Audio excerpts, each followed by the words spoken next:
Last video, I made a review on Andy from Undead Unluck, and now I can finally complete the collection of 2 figures with Fuuko. If you watched the previous video, you know that I'm an avid fan of this new gen series, and I'm actively reading it right now. I have 3 volumes to my name right now. Volume 1, Volume 10, Volume 15. Not that it matters to this review or anything, but it's just to show that this review might be a little biased because I like these characters so much. But it's whatever. Now let's take a look at the box. Here's the front of the box. Fuuko IZUMO on the side, S.H.Figuarts and Bandai's, Tamashii Nations' sticker of legitness, of authenticity, sorry. And here's the side of the box with her promotional shot right there and her name on the bottom down there. Here's the back of the box with more promotional shots and examples on how to use some of the accessories such as the faceplates and such. Simple style and heroic action is something they always put in the back of the box. And here's the side of the window. So, before further ado, I don't need you anymore. Let's get her out of the box. Straight out of the box, you can see the set of instructions on the box's flaps. There's some here and then some back there showing you how to exchange the accessories and all that. And to the left, we have her plastic case with all the accessories she comes with. Unlike Andy, she doesn't have a second layer, which I'm not too upset about, but what I am kind of upset about is some of the accessories we got. While I'm really happy with the faceplates we got right here, because these seem very representative of her character, especially in Season 1, which is what this figure is based off of, obviously. I wish instead of a second beanie, we got her gun artifact accessory instead. That would seem a little more useful to put in action poses as opposed to this. And I'm guessing there isn't a way to have her displayed without her beanie on, and I just wish if it wasn't a gun accessory, we would have gotten just to be able to use her hair as an accessory instead of just a second beanie. Even though she almost always has this beanie on, I would prefer that over a second beanie. So let's just dive in and open her case up. And here she is, straight out of the packaging, looking so cute and bonita as per usual. So I don't want to make this review as long as I did for Andy, so I'm going to make this very, very quick.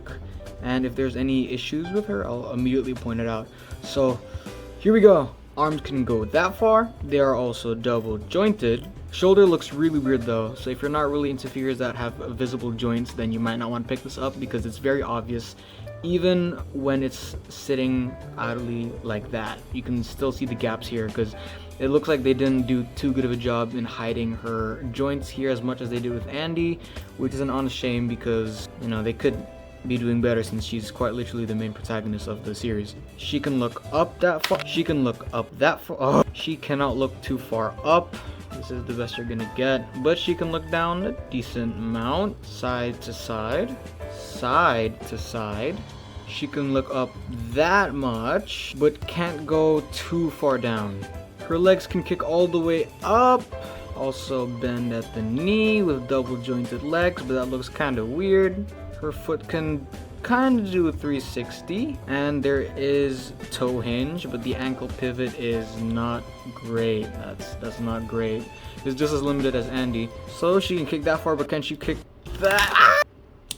Lesson learned, do not make her kick back. She can't really do it that well, but her leg can go back like that, so if that's any useful, then that'll work. She can do the split somewhat. Butterfly joints are decent at best. The top of her body isn't wobbly at all, but her legs are a tiny bit. And now it's time to move on to the accessories. First and foremost, right out of the packaging, she already comes with fisted hands, and obviously, as most figure arts, fist hands are always useful, even for Fuuko. Yeah. Next, we have these pair of kind of gripping hands. This would be perfect for when Fuuko is piggybacking on Andy's back. As you can see in this picture, you can recreate that. So yeah, obviously an essential, perfect part of her character, and would go very well next to Andy. Next up, we have open palm hands. I feel like every figure ever needs to have at least one pair of fisted hands and one pair of open palm hands, no matter what character it is. Marvel Legends. But yeah, obviously open hands are always great for combat situations, for casual situations, and probably, yeah, My only gripe though is that I wish she had open palm hands without the gloves on, because that would be when she's about to use unlock on someone. And yeah, speaking of no glove hands though, next we have these paired of bare hands, and this would be perfect for, you know, grabbing Andy's arm to put unlock on him and all that. This would be great for many different things, for holding stuff and yada yada. But like I said, I wish there was an extra pair of open palm hands with no gloves on. But this works too, I guess, because it kind of works as a way for reaching for something and trying to imbue unlock onto it. But yeah, those are all of the additional hands. Now let's move on to the faceplates and the additional beanie accessory. So this is the additional beanie that we get, and it would be for Fuuko to hold down to make sure that the beanie doesn't fall off. But yeah, like I said before, I wish it was a different accessory and not this, but I guess kinda just having another accessory is fun. So let's see how we can put this on her. Similar to most other figure arts, in order to replace the beanie as well as the faceplates, first we get rid of the current beanie. Just be careful not to pop anything else off. Just get that thing out.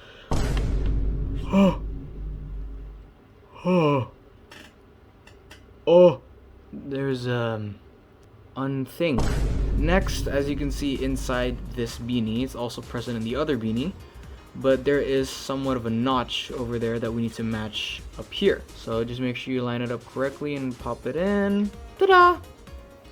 Now it's more of a bucket hat than a beanie, but of course, to make it look like she's pulling it down, just grab her fist hands or her, looks like I didn't put it in properly, but just grab her fisted hand. There we go. Sometimes it's kind of hard to tell if it's actually in there or not, but yeah. All you need to do now is put on her fisted hands or her gripping hands and just make it look like she's pulling it down. There's not really much to it. It's a very specific accessory. But yeah, it's so cute. I mean, like I said, I would have preferred a different accessory, but just having the choice of something else is nice either way. I don't want to complain, but as a reviewer, I guess I have to. Moving on to the face plates, let's take a look at the one that comes with her in the box. This is her neutral expression. A very cute, very innocent look in her eyes. But yeah, it captures her likeness very, very well. After seeing the other 4 in the box, it's safe to say that they chose like a really good amount of faces. And the ones they chose, whether it be very specific or as simple as it is, it's great. Honestly, the best part of the figure has to be the faces. So yeah, let's take a look. While I did show you to get rid of the beanie, like most other S.H.Figuarts, you have to pull out this hairpiece and you just give me your face.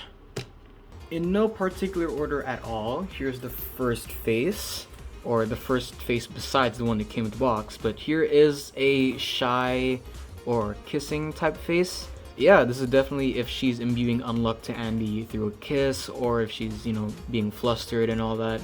Another very good choice for the face, and yeah, not complaining so far.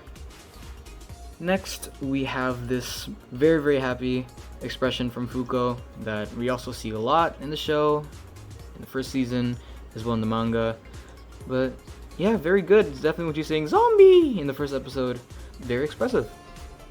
Next up, we have this determined, nearly crying expression on her face, which is very representative of the character.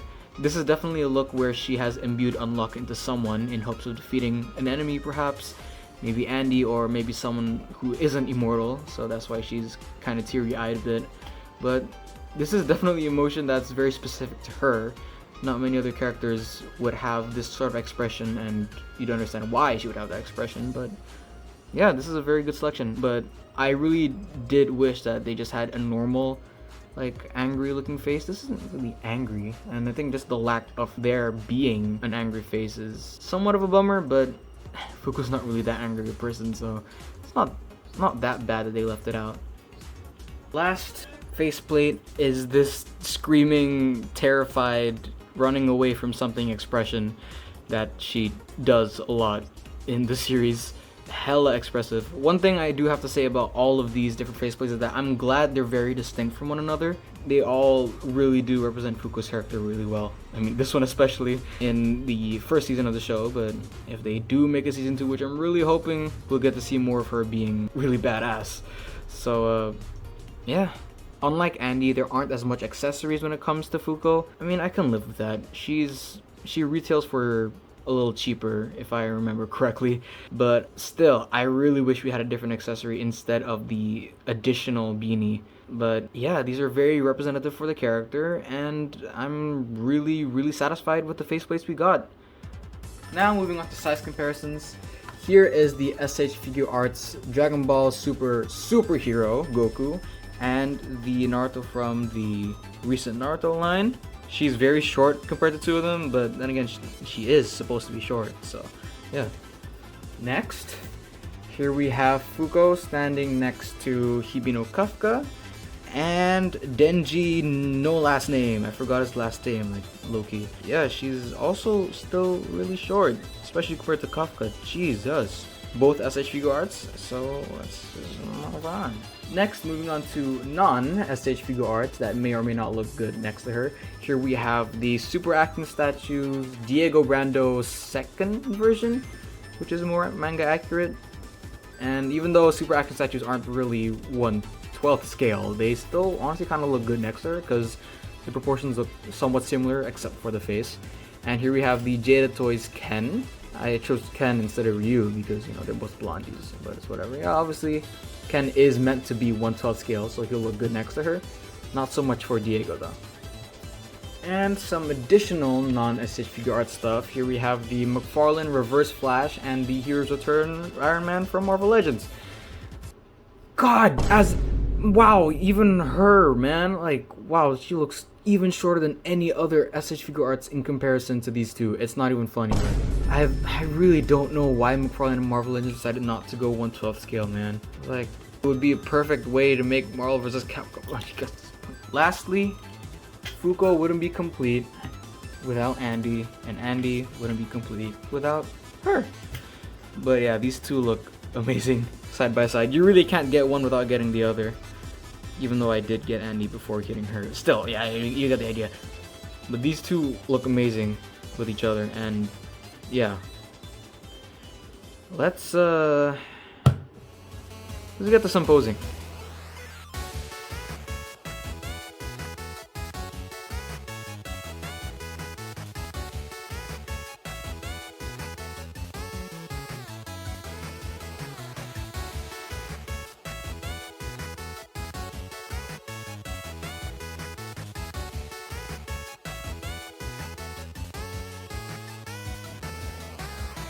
Okay, so my final thoughts is that I don't think Fuuko is the better figure out of the two, but this is definitely not the worst Bandai has ever made. I don't think that she's a bad figure by any means.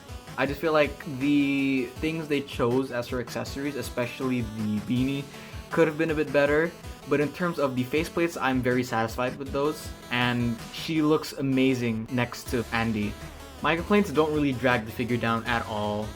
But please do know that if you're expecting, you know, some amazing Yamaguchi Reveltech type style posing for Fuuko, that's definitely not what you're gonna get. Maybe if you get Andy, yeah, that's the case. But for Fuuko, it's definitely for more of a tame figure. She's definitely not built for stuff like that, but that's not really a complaint I'm having at all. Especially in the first season, she doesn't do as much as she does later down the line. But I'm just happy to have figures of my current favorite series right now. Yeah, if you want to see my review on Andy, you can click on that video embed right there. If you're interested in more of these reviews that I made, then again, this is the only review I've ever done besides Andy. So if you would like to see me review more stuff, please support the channel. And with that being said, I hope to see you guys in the next video. Maybe, I don't know when that is. I don't know what other review I'm gonna make. You know, if you still want me to review old stuff like Romance Dawn Luffy or whatever, just let me know. Goodbye, chat.